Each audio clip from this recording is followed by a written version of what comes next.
Gelmiş, Allah bu toyun mübarək eləsin. Dünya kardeşimin kapısıdır bu. Allah bu kapıyı her nəsə çatır qismət eləsin. Sen oxumağı var, kuzu kəsin mən. Sen oxumağı, yəni hamı Allah rəhmət etsin, atığa görə sənin oxumağına hürmət edir, özünə görə.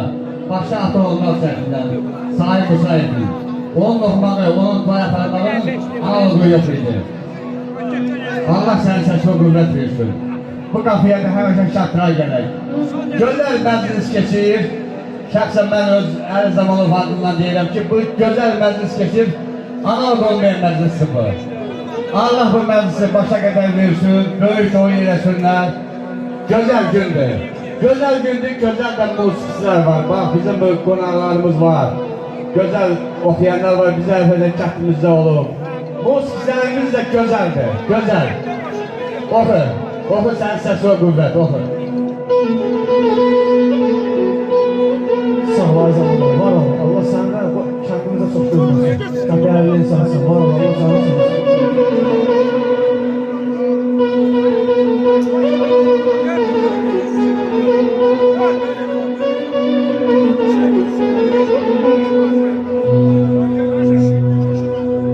Ay dilber ayağım, ben sende ayrıyım. Ömrü can neylerim, neylerim, neylerim.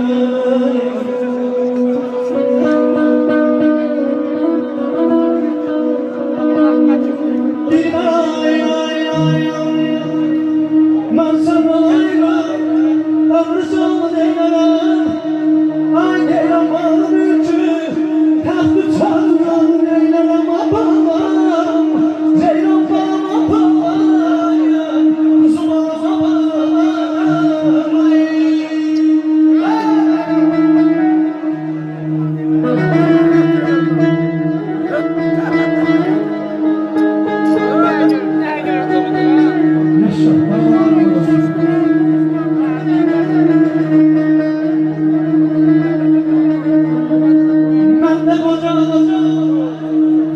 Dünyada, var koyacaklar söz mü bir gün.